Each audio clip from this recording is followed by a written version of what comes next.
Rivka here? Rivka's here? Sarah? You're here. Marco Lavana is outside, right? Michal? Hi. Maya? Racha Simchos, it's here. You're here. Devora Koplowitz is here? Koplowitz? She's I'm back? here. You're here? And then Yep. Devora is here. Chava is here? Chava is here? Hiya. Devora Namda is here. Shana and Rivka Shira. Rivka Shira is here. And Rachel is here as well. Both you are here, sisters? Sisters coming? Okay. And Sharonelle? On Zoom? Sorry? No, not here. And Sofa Gola? And then Shana? Not here. Okay. I'm here. Are you here on Zoom? Okay, got it. Okay. Let's begin. I'm covering for Rabbi Kasimov, and he will be covering for me. Mitzvah Hashem. Rabbi Kasimov will be covering for me on Thursday. He has to switch with me, so here I am. Okay, let's continue on with the halachas of Tevilas Kalim. So we are up to, I believe, halacha lamet. So, Mitzvah Hashem, I hope today we could possibly even finish our halachas or certainly get close to the end. So the first thing we're going to study about is the fact that the chiyuv of tefillah, the obligation to tevel a vessel, is only when a vessel becomes owned by a non-Jew. So if you have a vessel that was made in a Jewish factory by a Jew, there's no need to tevel the vessel. Halacha lamed aleph. I'm sorry, we'll start from halacha lamed. Eina kli chay b'tefillah elam kin hay b'shus shel nachri. The kli is only mechayev tefillah if it was in the shus of the nachri, of the non-Jew. Okay. If a non-Jew manufactured the vessel, then there's a chiyuv of teveling it. If a Jew buys it, even if a Jew manufactured the vessel, and he sold it to a non-Jew, and then this non-Jew sold it to a Jew.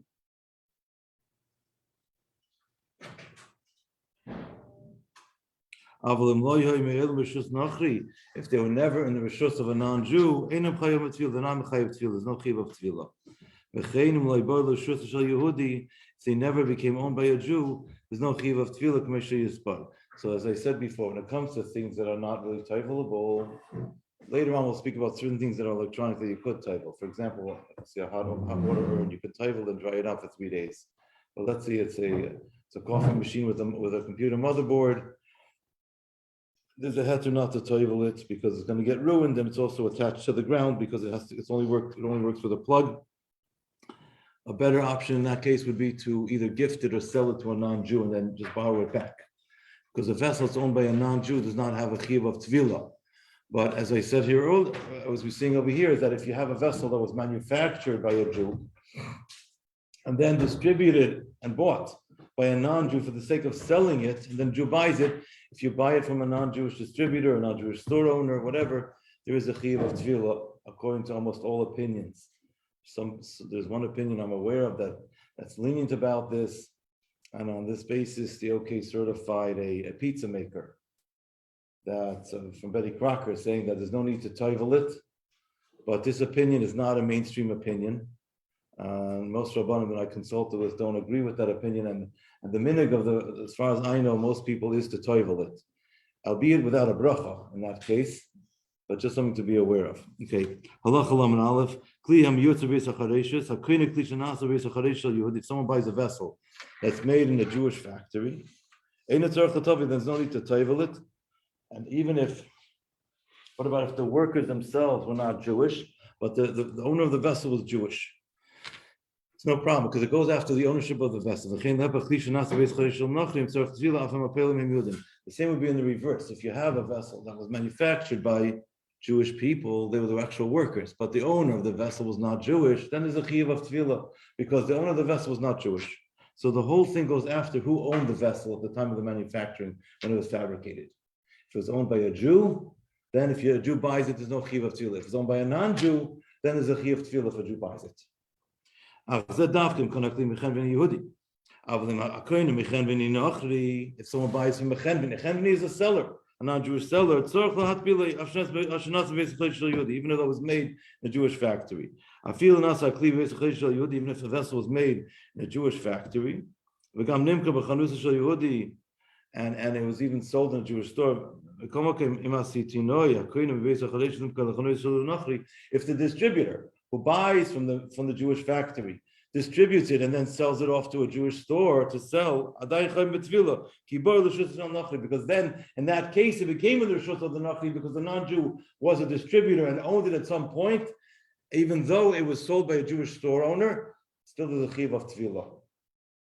Which is why for those that give hechshedim on let's say electronic type of utensils that say on it, "Ein tzorich tefillah," you don't have to table it. They usually write on it, as long as you're buying it directly from a Yid. So sometimes they have a way of controlling that it's only going to be sold through Jewish outlets, Jewish stores, manufactured by a Jew and sold by a Jew, then you don't have to table it. But if at some point it's owned and sold by a non-Jew, most opinions hold you do have to table it. And that's why it's proper to write on it, as long as it's owned by a Jew. When you're buying it, if it's owned by a Jew, the whole time, it was in Yiddish hands, so to speak, in Jewish hands. Okay. Halacha lamed beis. Now, what about a suffix? If you're not sure, we don't know. Where was the vessel made? Was it made in a Jewish-owned factory, and not Jewish-owned factory? We don't know. If it was made in a Jewish factory or non-Jewish factory, then you have to table it. So whenever you have a suffix with a bracha, suffix bracha is a hakel. If you're in doubt, leave it out. You don't make the bracha, but you still table. Even if most of the factory owners are Jewish, so you can say, well, we're going to go after the majority. Still be table without a bracha. Glass, one should table also. Let's say you're getting a vessel from a country that's mostly non-Jews. Let's say, for example, Japan. It's almost all non-Jews there. China, then you for sure have to table with a bracha, because there you have the chazaka that was owned by a non-Jew, unless you know otherwise, of course. If he comes from a country, if you have a vessel coming from a country that's mostly non-Jews, even though you also have Jewish factories there, he's still supposed to make a bracha on the tevilah. The suffix there, the suffix is as long as the distributor and the store owner were Jews. If one of them is a non-Jew, then you for sure have to make a bracha, as we said earlier.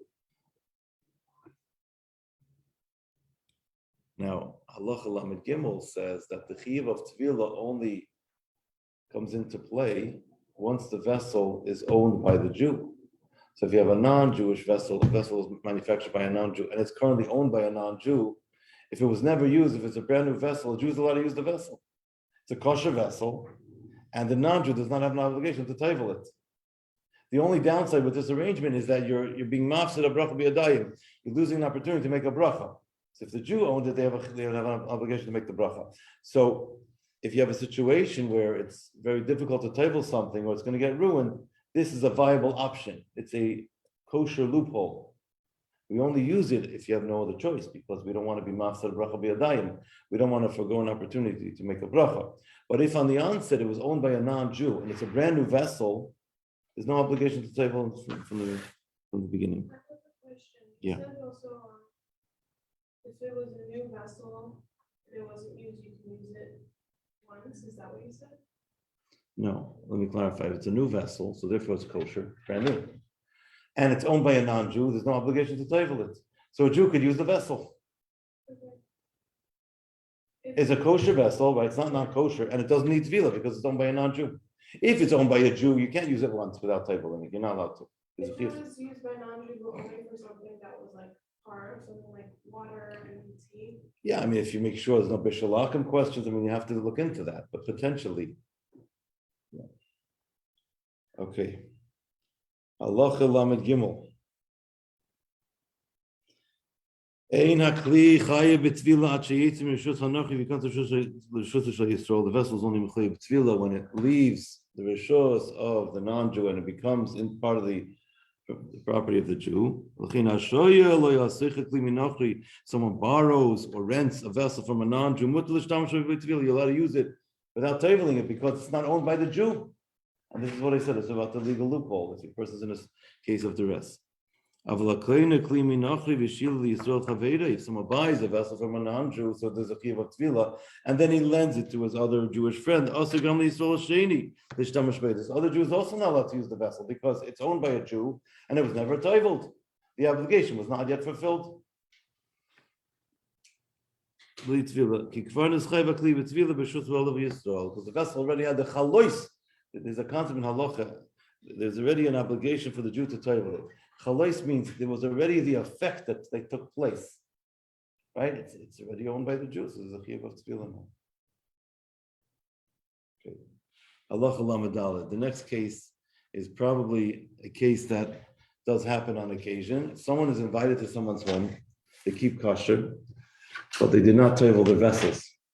Can you eat off the plates, off the dishes, or the silverware, right? It's a common scenario. It can happen. If you're invited as a guest in a Jew's home, that they didn't table the kelim, you're not allowed to on the onset to eat or drink off these vessels. Now we turn the page to Kuf Dalid. We're not allowed to use a vessel before tabling it. You have to table it. And by eating off that vessel, it's a form of using the vessel. How to actually to deal with the situation. Because maybe in a shas hatchak, in a case of duress, you can eat a dry food off a vessel. Why? Because the dry food sitting on the plate is not really supporting the food. It's just sitting there. But if it's a liquid sitting in a cup or in a bowl, the vessel is enveloping the liquid. It's different. It's a form of holding it. Just a dry food sitting on a plate could be sitting on the table for the same price. Make it a little bit dirty, but it's not like it's not usable. It could be done. You can't put liquid on the table; it's going to splatter. It's going to splash. What's considered dry food? Like what? A food that holds its own. Okay, so like I could have like cut up a fruit. Yeah. Yeah. Even though it's like wet, it's like. Meaning it holds its own. It doesn't have to be supported by the vessel in this regard. Regarding Hilchos Shabbos, a dry food is a different definition. But here, a dry food meaning it's really talking about not so much a dry food, but a solid food. A food that has its own body. It holds its own. It's not supported by the vessel that's sitting in. So like I could eat even like a piece of chicken if it's like cold. Potentially, yeah. Again, you have to table it, but the Moshe Feinstein is drawing a distinction between a dry food and a liquid food. A dry food meaning a solid food and a liquid food in this regard. The solid food holds its own, it's a little bit different. Okay. Now, the next thing we're going to discuss is about bottles. Let me tell you about bottles. In my house, every one of my kids has their own bottle. They're not babies, they're teenagers, and 9, 10, 11, whatever. And they got bottles in the refrigerator. They got plastic sports cap holding spring bottles in there. They got their metal bottles. I have to compete for real estate space in the door. You get the wine in there, you know what I mean? And you Baruch Hashem, so bottles. Now you're tabling a bottle. If it's a metal bottle, it's a bottle you drink out of. There's a certain way to do it. It's an art, because if you're going to go in, the bottle has an opening on top. Let's say this is going to be our maple leaf bottle. So I have the opening on top. If I immerse it face down, you can have an air pocket, and then the water is not going to envelop the entire cavity of the vessel. It's not going to be kosher. It needs a proper tefillah. That's not an option. If I go this way, if I go bottom in, right? You could travel it that way. The air has a place to escape, and the water is going to rush in. But the best way to travel is actually on its side, because as the water takes up space in the cavity of the bottle, the air has a place to escape. Okay. So that's what he's just going to say in this halacha. hakoinat incentives of bakbuk machil machom shoinim. No, I'm sorry. I got a little ahead of myself. Just hold that thought for a moment. Now we're going to think about buying a bottle of Snapple, glass bottle. Today it's plastic, but then it's glass. It used to be glass, made from the best stuff on earth. Your $2 is the best investment you can imagine, right? Sugar. What else do they have in there? Sugar and some tea. But very little tea. Yeah, very little tea. It's a lot of sugar, basically. You know, they convince you to spend $2 on sugar. Anyway, But you it's get a free. of course, and it's marketing, and you also get to see the cap, what's under the cap. I mean, there's a lot of perks, a lot of value added. You know, I need that. I like But that. that bottle itself has the value. It's amazing. They convince you. I see it cost them 5 cents to make, but they convince the entire America to buy it for $2. Anyway, so I guess so. There used to be this lady called the Snapple lady. By the way, you ever heard of her? She was a Jewish lady. Her name was Wendy. The Snapple was started by 2 Jewish guys. Of course. So they had a Jewish lady who's a salesman. Her name was Wendy. She was a bit eccentric to her personality. She drove this very old car, big car. She had a bunch of Snapples in the back, and it was a decorated car. And she was like very theatrical, Snapple. I remember she drove near our office once. It was a sight to see. Anyway, but if you buy a drink like that, you're paying $2 for the drink. The bottle you're getting is really just it's a delivery vessel. That's all it is. And really after that, most people just chuck it, they throw it away. So there's no chiyuv of tvila there because you're buying the drink. It's a transport vessel. But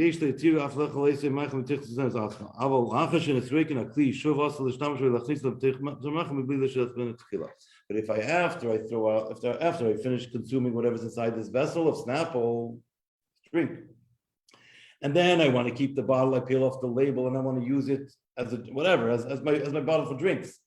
If I'm being machshiv it as a keli now, then I have to toivel it. But only after you use it. Yes, by the second time, because something gave birth now. I'll answer your question in a second. You're giving birth to a chashivas of the vessel. I'm now making it into a vessel. Beforehand, it was just a transport vessel. But now I'm saying, I really like this. I want this vessel. 1 second. I have something else to say about this in a second. Some people are lenient about this and say that since it's only made out of glass, which is the tefillah of the Rabban is rabbinic, because the Torah speaks about cases of metal, and glass is just compared to metal. Okay, it's the Rabban, and therefore we lenient and we say you don't have to tell it. But Moshe Feinstein has a very interesting chiddush. I'm not going to paskin of what a person should do. If someone has such a situation, I think you should ask Rav Tuvia, Asimov, he's a postic. But I want to just share an interesting insight with you. Rav Moshe says like this, that when a Jew when you buy a bottle of Snapple, so I drink it, he doesn't say Snapple, it's any drink, made out of metal glass, either metal or glass, container. And then after emptying the contents of that particular drink, you decide you want to keep the vessel. So now you're basically making it into a vessel, because beforehand it was just really a throwaway vessel. Now I'm making it into a vessel. So that means to say that it was made into a vessel in the hands of a Jew, therefore it doesn't need tefillah. Because the Jew is the one who made it into a vessel. Speaking metaphorically in a way, but he's saying that it actually affects halacha, because the Jew made it into a vessel. It was designed just as a transport vessel. Now I'm taking off the label, I'm deciding I want it, I'm making it into a vessel if I don't have to title it. It's a very interesting insight. Again, this is something for a place to decide on. I just want to give you for the sake of stretching our imagination and intriguing our thoughts about it. Yeah. I have a question. Let's say we're not following that by you taking off the exhibit. So let's say just by owning it, it is a vessel. If it's owned by the Jewish lady first, wasn't it on her to? No, if she's just selling it for distribution purposes, no, there's no obligation for the table. The obligation rests on the person who's going to use it. Okay. She's only selling it. Okay. And she can't table it because she doesn't have the obligation. It has to be tabled by the person who has the obligation. Yes. Okay, so how is this any different than the disposable metal thing? Okay, excellent question. Because the difference is that a disposable metal pan is designed to dispose of. Well, so is this. 1 second. No, it's not. This is designed as a transport vessel. So it's not disposable. A glass jar is not disposable. It's a transport vessel that they're figuring a lot of people are going to throw away, and then they're just going to recycle it. But be'etzim, it's a strong thing. It's not going to bend, it's not going to break. You can easily use it. Disposable means I'm making something a little flimsy, and it's easy to, it's a one-time use thing. This potentially you could use it more often. Depends on. It just happens to be most people, Baruch Hashem, could afford to go to IKEA or to some glass store and buy their own glasses. But technically, a person can use this. It's a little different in that sense. Yes. You're not convinced, are you? No. I didn't think so. Okay. I'm just wondering if Before we move on, you're right. There is a similarity, Like, but I it's still get there's different. a difference where one is glass and one's more sturdy, but it's also the intention is it was made to be used as sort of a one-time thing. You're correct. Like, fine. You're we're not correct. In a place where it's like glass is already come by, but in America, we're a very wasteful country. That's correct. We waste a lot of things. So Snapple isn't making this with the intention of, oh, well, someone might use it again because they can't afford glasses. No, we're making this stuff because we know we're going to use it once and throw it away. Right. Like, That's correct. You're correct. You're correct. I'm just pointing out that there's a slight difference because in the case of the disposable pans, they're just selling you pants. And that's not selling, it's not a transport vessel. It's just disposable pants. Here it's a transport vessel. So when you're using it as a transport vessel, for sure you don't have to type it. Thereafter, a person can really choose. So it wasn't yet designed as a disposable vessel. It was designed as a transport vessel. After that, a person can choose. Happens to be most people are going to choose to throw it away. That's all. Yeah. you're traveling it because it's a transfer vessel, not it's a kind of water it's made out of. No, of course, it has to be made out of a material that is a chiv of tefillah. But- If it's plastic. If it's plastic, the minig is the table, but there's no chiv of table in it. If it's glass, there's a the chiv is the table. If someone like my grandmother buys it, and she saves every bottle she buys, she would obviously have to turtle it. Yeah, because that's every container she buys, she has. to Yeah, potentially that's right. pay. Yeah, some people like to do that. Now, if you save, let's say, a Snapple jar, it's made out of glass, and you're using it as let's say, a piggy bank, putting pennies inside, there's no need to table that because it's not being used for food. If you're saving it to use for food, then you have to table. by the time you fill it up, you can buy another Snapple. Exactly. Made from the best stuff on earth. No, they got rid of their facts on the cap. So No Snapple's facts a left? joke now. That's a joke, Yeah. but it's still made from the best stuff on earth. Yeah. Now it's the I think worst. they've convinced people. Exactly. Exactly. They just ruined it. Happens to be the flavor is pretty good. I mean, Snapple apple is great and it rhymes, but also if there's no fact. My then kid what's loves the point? kiwi Yeah. strawberry. There's no point to. Anyway, all right. Are you sure? Halacha lamed vav. How do you table a kli? The actual act of tabling, how's it done? So tzrichen latbis a kli b'mayu, and you have to table the vessel in a mayu, and a mayu is a wellspring. And we learned that a mayu is matai b'choshu, even if it doesn't have the body of 40 saw, which is the amount a person's physical body can fit into. It's a smaller body of water, but it's connected to the wellspring, live wellspring. So as long as the water envelops that particular vessel, it's going to be kosher. Every mikvah, and a mikvah sheish b'm shira b'im saw. Mikvah has a shira of 40 saw, which is mayim shekol gufa elbam, enough water for a person to be totally immersed in them. You can also table vessels inside the ocean, because the ocean is considered a kosher tevilah. Now, halacha lamed zayin gets into the halachas of chatzitza. In order for it to be a proper tevilah, it has to be that the water envelops the entire vessel from all sides. So if you have a sticker still on the vessel, and the sticker is something you don't want to have there, so it's a chatzitza. So before we get into this halach, I want to first introduce it by saying the following.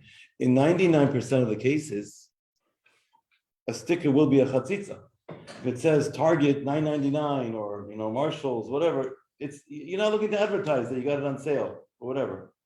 It's just meant to tell you how much to pay when you're at the register, but then you take it off. So also the glue that's under the sticker is a chatzitza. You don't want it there. It's like unsightly. It doesn't feel comfortable.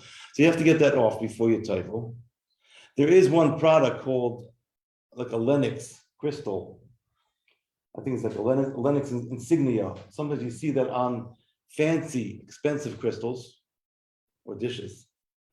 That sticker is like a chashivas of the vessels. Like, oh, this is the Mercedes-Benz of glasses or vessels.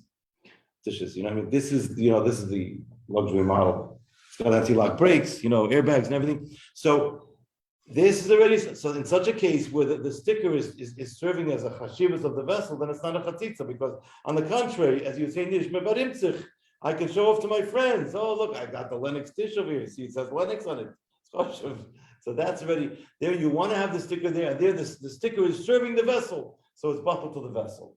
So even though physically the sticker is still there, because it's designed, its functionality, its purpose is in order to serve the vessel, it's buckled to the vessel, therefore it's not a chatzitza. It just illustrates to us how to learn and how to view things.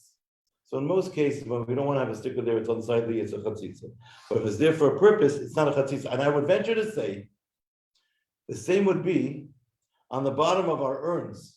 There's a sticker that says, I don't know, safety information about how many watts, what kind of outage, I don't know. I don't do this for a living, but there's certain information about how to use the vessel properly. I would say that sticker is also buckled to the vessel because you have to have it there in order to use the vessel. So it's not like it's a chatzitza where you don't want, it's on the bottom, you don't see it anyways, but I don't think you have to take that off before you title. But the sticker that says Do you have the intention that you don't want you want it there, it? But right, if you have right. the If you don't intention want that it you there, don't yeah, want yeah. But I think you probably want to have it. It's just interesting because I was looking at our hot water urn. Anyways, we bought it from a Jewish company, we didn't have to title anyways, but there is a sticker on the bottom of it. So that's why I figured I'd mention this point. If you have that situation, I think in that case, the sticker would not be a chatzitza because you want it there. I have a question. If you have a tool or something that is part metal, part plastic, so the plastic you don't have to title, but the metal you do, and the sticker is on the plastic part. Does it Do you does have it to come take it out? apart? Does it come apart, or is it two separate pieces, or is it one piece? No, it's one piece. It's one piece, but the sticker is only on the part that you don't have to title. You have to take the sticker off. Seemingly yes. Seemingly, yes. Seemingly yes. If you want the sticker on because it's necessary for the vessel, then no.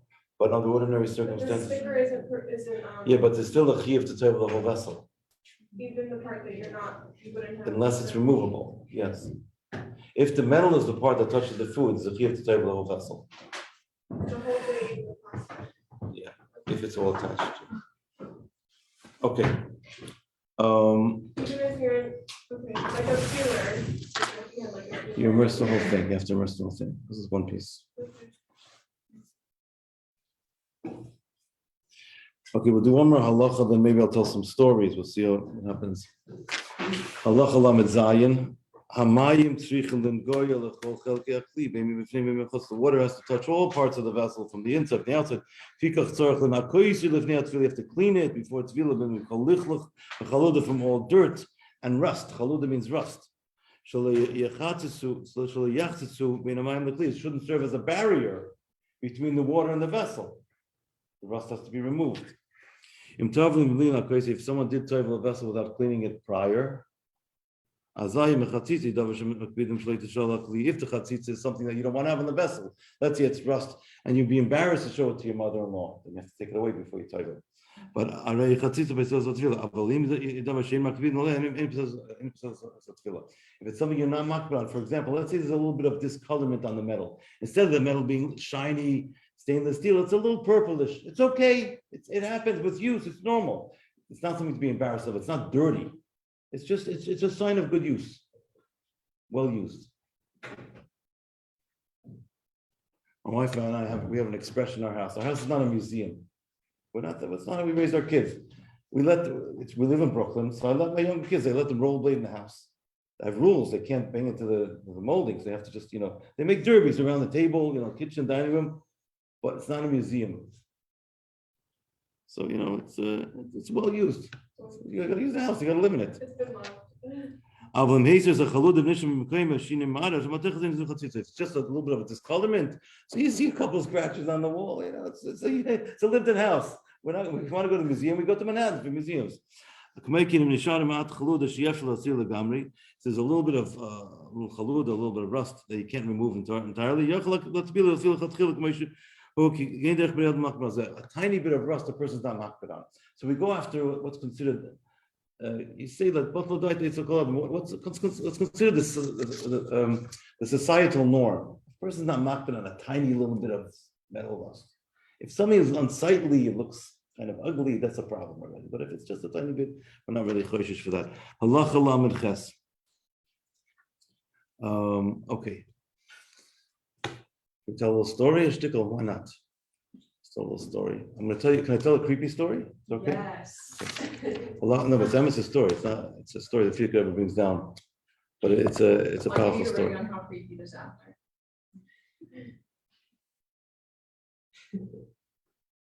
In the times of the Frierdiker Rebbe in the Sichas, he writes a story. There was a Yid who learned in Lubavitch, and he was a very smart person. He was a Talmud Chacham. He learned a lot. He was very knowledgeable. And then, in the middle of his life, he left Yiddishkeit, unfortunately, and he moved to Germany, I believe. And he became very successful. He went into business, made millions, I mean, those days, millions of dollars, tons of money. And he lived a pretty long life.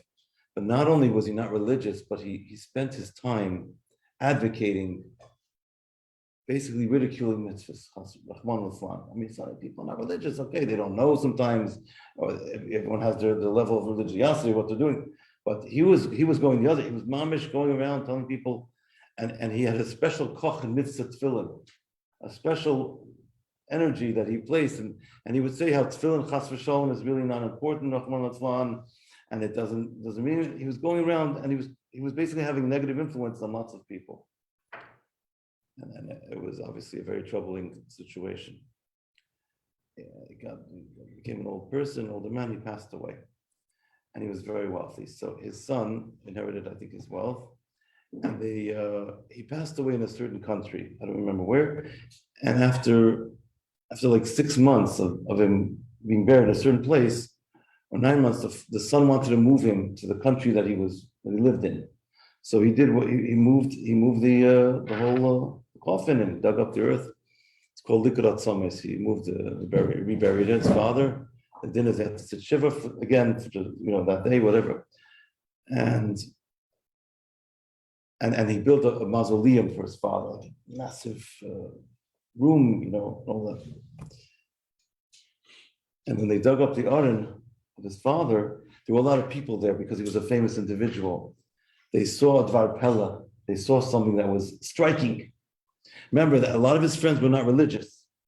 They saw that the mokim, the place of his head, where the tefillin sits, there was a big hole. And there were worms crawling in and out of that hole. And by the shayad, where the hand goes to the tefillin, is also a big hole. So people saw right away there was a correlation to the way he was mazalzel in this mitzvah. So after seeing such a striking, they saw clear, the words of the Torah were shining bright. So a lot of people put on tefillin thereafter. So it's definitely not. So the Frierdiker Rebbe tells over and says he's not going to mention the name of the person without kavod mess. He's not going to mention the name of the person because you want to give honor to the person who passed away. You don't want to be. But what ended up happening was the fact that the son interred the father and moved him to another place served as the catalyst to so many people start putting on tefillin. So I said there's a deeper message over here. Why did Frierdiker Rebbe tell us the story? Because the Eibishter made it that the son should decide to move the father to another place so that they can be dug up and all those people could witness and see this clear correlation with the tefillin so that they're going to be inspired to put on tefillin. And that was a ticket for his neshama. So after he passed away, he served as the catalyst for people to put on tefillin. And that was the ticket for his neshama. See the chesed of the Eibishter, that the Eibishter made it, that even after he passed away, he should be the one to cause people to put on tefillin. Can you imagine? It's a powerful story. Anyway. Okay, I'll tell you another story. Let's see, I have to think of something. You know the one about the hot water? I think I didn't tell you this one yet. There was a chassid that Tzemach Tzedek. And his wife, she suffered from migraines now. So he said to his wife said to him, please go to the Rebbe and ask the Rebbe for a bracha. So he went to the Rebbe, and the Rebbe says to the Rebbe, my wife suffers from migraines. What should she do? She gets a migraine. So the Tzemach Tzedek said she should immerse her head in hot water. When she gets a migraine, it's going to go away. So she did, and it went away. This remedy helped during the entire time of the Tzemach Tzedek's Messias when he was Rebbe. After the stalkers of the Tzemach Tzedek, the Rebbe Marash was Rebbe, and suddenly this remedy didn't help anymore. So again, the wife says to the chassid, her husband says, please go to the Rebbe Marash. asking for a bracha because I'm getting the migraines again. So he goes to the Rebbe Manash, says to the Rebbe Manash, my wife suffers from migraines. I went to the Tzemach Tzedek to ask him for a bracha. The Tzemach Tzedek said that she should immerse her head in hot water. And now that after the talk of the Tzemach Tzedek, this remedy is not helping anymore. What should we do? So the Rebbe Manash says, tell her to immerse her head in cold water. So after he goes home and she had a migraine, he tells his wife that the Rebbe Manash says to immerse her head into cold water, and it helped. She was Baruch Hashem. She was helped. Then the Rebbe Manash, after the Rebbe Manash is deceased, the Rebbe Manash did not live a long life. So then, after this talk with the Rebbe Manash, then that remedy stopped working. So his wife says to the husband, says, "Please go to the Rebbe Rashab. I need a remedy. I can't manage with this pain." So he comes to the Rebbe Rashab and says, "My wife suffers from migraines. I went to the Tzemach Tzedek, and Tzemach Tzedek told me that when she gets a migraine, she should immerse her head in hot water. And then after this talk with the Tzemach Tzedek, that stopped helping, so I went to the Rebbe Marash. And the Rebbe Marash told me that if she gets a migraine, she should immerse her head in cold water. And now after this talk of the Rebbe Marash, this is not helping either. What should we do?" So the Rebbe Rashab said, in that case, tell her to mix hot water and cold water. And then it helps. So we see, it's the Rebbe's bracha that helps. You have to make an achiza gashmi. How is that creepy? No, that's not a creepy one. The first one's creepy. Now I'm going to tell you another story. You know the story with the pot? Baba Sali? I told you that one? Huh? There was many tzaddikim. Okay, everyone heard the Baba Sali. Rabbi Yisrael b'chatzer. First of all, he had Ruach HaKodesh. He was very close to the Rebbe. He used to talk to the Rebbe in Olam HaMachshava. They were pen pals. Yeah, he lived in Nitivot, and he spoke to the Rebbe in the world of thought. Person came in. But the Baba Sali moved to Israel at some point. Yes, he wanted to move to America. The Rebbe told him you have to stay in Eretz Yisrael. He didn't need you there.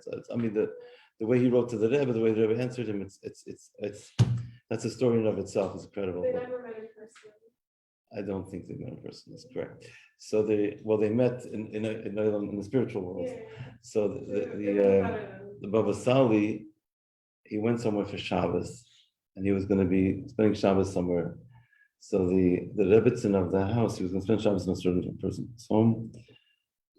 She said, "How much food does she have to prepare for the people who are going to come? Because the Baba Sali come for Shabbos. A lot of people are going to be there." So she said she was told to prepare food for 100 people.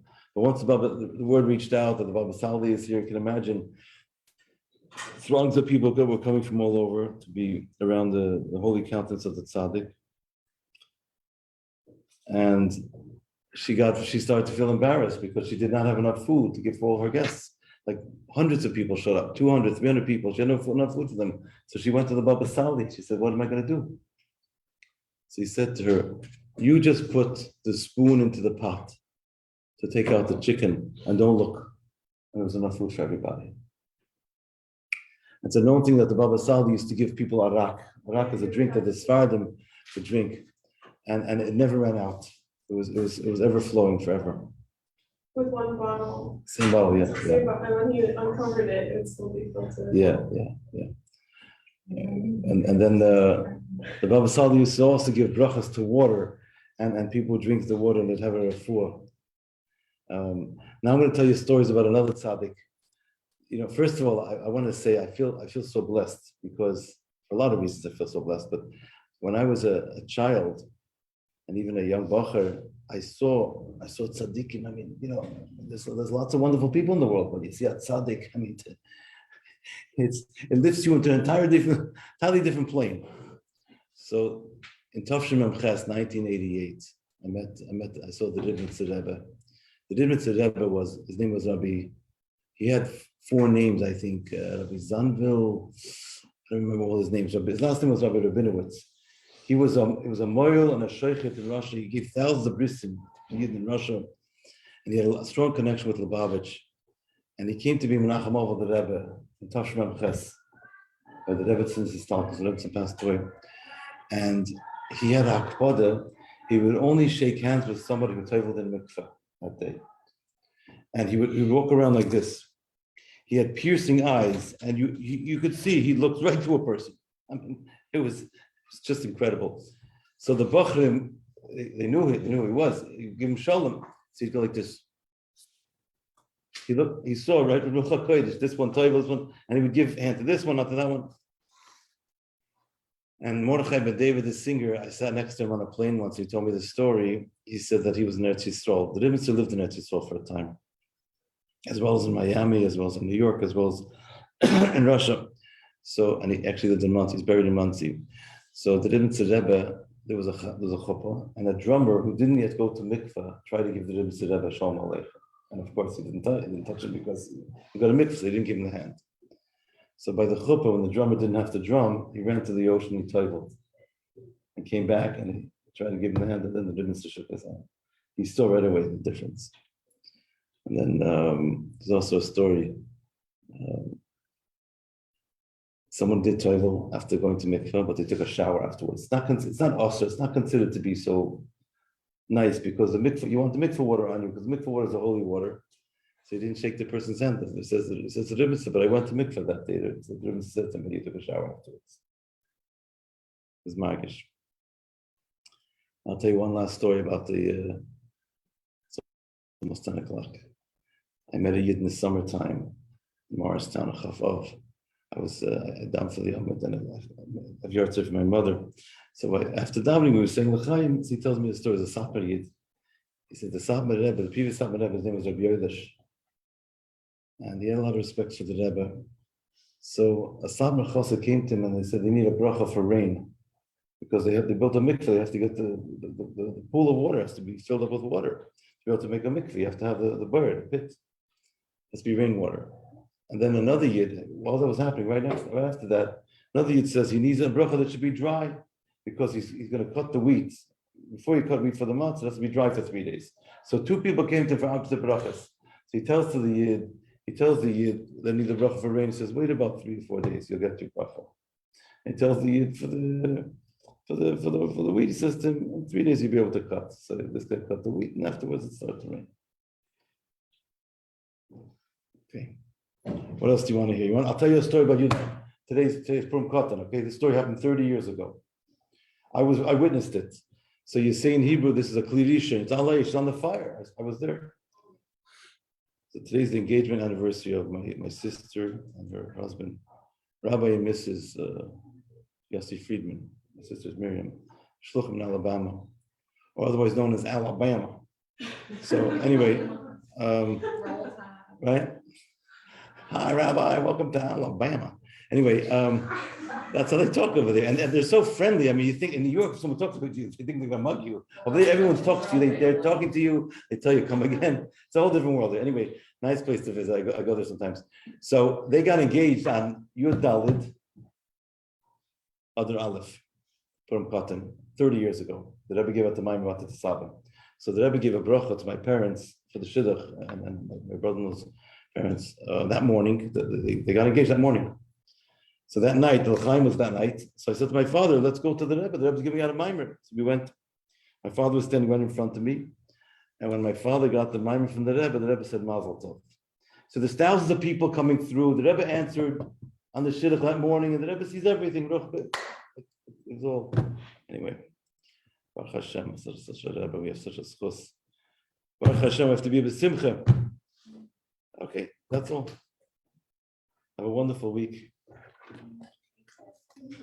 Like I said.